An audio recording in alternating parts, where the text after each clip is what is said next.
Good afternoon students. आपको next class में मैंने टोकन्स कंप्लीट हो रहे थे, उसमें से टोकन्स का जो आपने आइडेंटिफायर्स के रूल्स पढ़ लिए थे। अब स्टार्ट करते हैं लिटरल्स एंड वैल्यूज़। लिटरल्स क्या होती थी? जो वैल्यूज़ होती थी, ठीक है।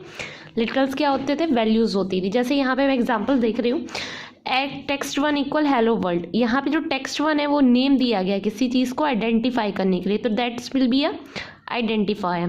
That's will be a identifier. देखो रूल फॉलो कर रहे हैं ना। फर्स्ट जो लेटर होता है वो अल्फ़ाबेट हो सकता है, बाद में आप नंबर्स या अंडरस्कोर यूज़ कर सकते हो। That will be a identifier. तब आइडेंटिफायर की वैल्यू क्या है? That will be a hello world. String form में हेलो वर्ल्ड है। तो ये क्या है स्टूडेंट? लिटरल्स हैं, वैल्यू है जो टेक्स्ट वन में दी गई है। तो अब देखते हैं स्ट्रिंग लिटरल्स क्या होते हैं। लिटरल्स तो पहले आपको पता है जिनकी फिक्स और कांस्टेंट वैल्यू होती है, इनको चेंज नहीं कर सकते, ठीक है। String literal in a sequence of characters. String है तो mean that will be a group of characters और can be said that are the array of characters surrounded by quotes. आपको मैं पहले ही बता दी चुकी हूँ कि जो स्ट्रिंग्स होती हैं उनको हम सराउंड करते हैं within a quote. Quote के फॉर्म में, मतलब ऐसे और इस टाइप से, सिंगल कोट और डबल कोट में हम क्या करते हैं?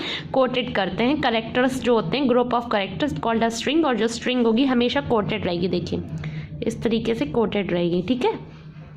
ओके तो कह सकते हैं कि group of characters surrounded by quote, single और डबल और ट्रिपल कोट्स। कैसे हो सकते हैं? सिंगल कोट हो सकते हैं, डबल कोट हो सकते हैं और ट्रिपल कोट्स होते हैं। String literals can be either single line strings और मल्टी लाइन स्ट्रिंग। अब सिंगल लाइन स्ट्रिंग देखिए, must terminate in one line. जो सिंगल लाइन स्ट्रिंग होगी वो एक लाइन में आ जाएगी और the closing quote should be on the same line. उसी लाइन में आपके कोटेड कोट्स रहेंगे। तो ये single line command, single line string हो गई।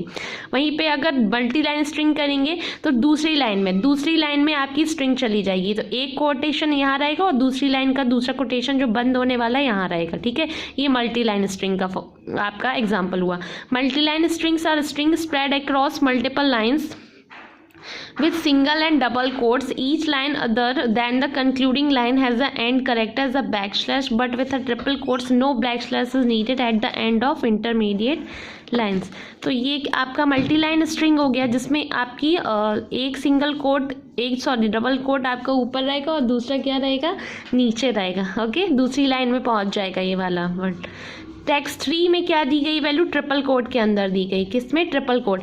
तो जो आपका मल्टी लाइन स्ट्रिंग है, मल्टी लाइन स्ट्रिंग में आप क्या यूज़ करोगे? दूसरी लाइन जाने से पहले एक फॉरवर्ड स्लैश का यूज़ होता है। किसका? सॉरी ब्लैक स्लैश का यूज़ होता है।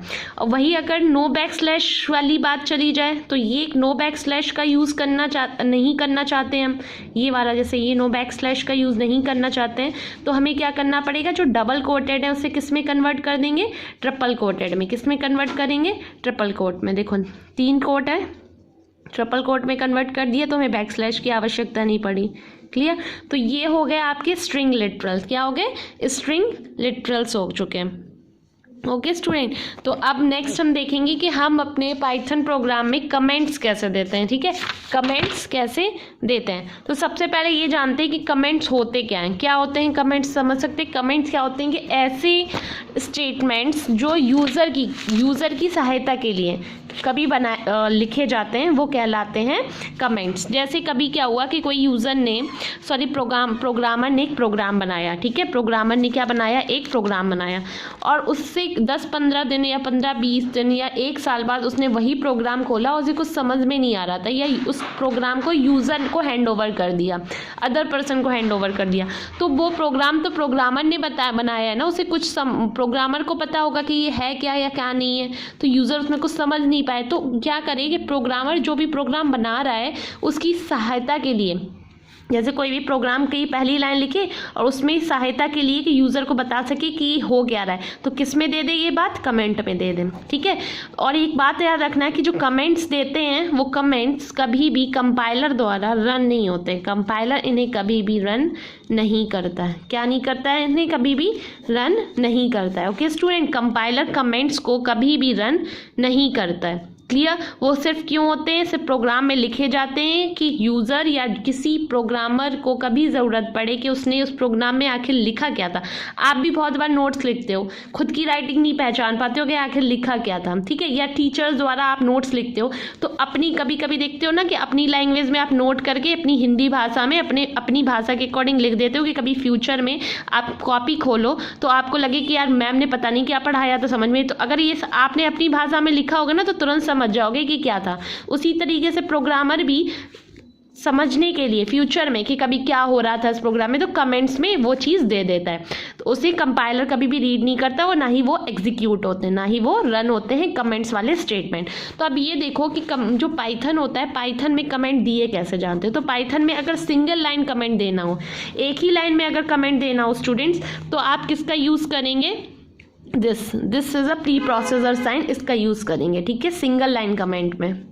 सिंगल लाइन में अगर कमेंट देना हो, अगर वही मल्टीपल लाइन में कमेंट देना हो तो हम ट्रिपल कोटेड के अंदर वो चीज़ मल्टीपल लाइन में अगर देना हो तो ट्रिपल कोटेड के अंदर उसे लिख देंगे। जैसे एग्जांपल मैं बता रही हूँ, अगर मैंने कोई भी प्रोग्राम लिखा और मैंने मतलब लिखा कि ये आइडेंटिफायर, तो मैंने क्या लिखा, इधर मैंने इसे प्रोग्राम में कुछ भी लिखा था, जैसे मैंने प्रोग्राम बनाया x इक्वल सिद्धार्थ 1 2 3 अंडरस्कोर, ठीक है। अब तुम लोग को तो पता नहीं होगा ये है क्या, ठीक है, या किसी को यूज़र यूज़ कर रहा है तो मैंने यहाँ पे कमेंट में ऐसे लिख दिया इसी के आगे ऐसे, दिस इज़ अ आइडेंटिफायर, तो कंपाइलर से क्या करेगा, कभी भी एग्जीक्यूट नहीं कराएगा। और जब भी प्रोग्राम आप खोलोगे तो आपको अगर समझ में नहीं आ रहा होगा कि ये क्या है तो आप क्या समझ लोगे कि ये कमेंट में दिया गया, इट मीन्स ये ये बताया गया है, क्या बताया गया है कि ये जो है ये सिद्धार्थ 1 2 3 क्या है, एक आइडेंटिफायर है, ठीक है। अगर हमें वही चीज़ अगर ऐसे लिखनी होती, सिद्धार्थ 1 2 3 शैश और भी चीज़ें दी होती से y इक्वल जैसे हाँ ये दिए, और हमें इसको क्या करना है, मल्टीपल लाइंस में कमेंट लिखने हैं, ठीक है। तो हम क्या करेंगे, ट्रिपल कोट, एक लाइन का नहीं मल्टीपल लाइंस में लिखना है, तो हम लिखेंगे this is a identifier, multiple line, देखो एक लाइन तो ये चली गई, दूसरी line, this is identifier and it is used to identify the value what is given, okay और इसे ट्रिपल कोट में बंद कर दिया। तो ये एक लाइन में तो हुआ नहीं, यहाँ पे एक लाइन में था दिस इज एन आइडेंटिफायर, यहाँ पे मल्टीपल लाइंस में हमें दिया है, तो मल्टीपल लाइंस के लिए देने के लिए हम ट्रिपल कोट का इस्तेमाल करते हैं, क्लोजिंग भी करेंगे। और अगर सिंगल लाइन कमेंट देना हो तो सिर्फ प्री प्रोसेसर साइन जो कि ये होता है इसमें दे देंगे। ओके स्टूडेंट, तो आज आपने कमेंट्स के बारे में समझा। आप नेक्स्ट क्लास में, मैं आपको फिर से वार्निंग दे रही हूँ, आप लोग क्लास आइए, अदरवाइज पाइथन में रियली मैं कह रही हूँ फेल हो जाओगे। अब ये आपके हाथ पे, आपको जो करना हो करो as your wish. Okay, thank you student.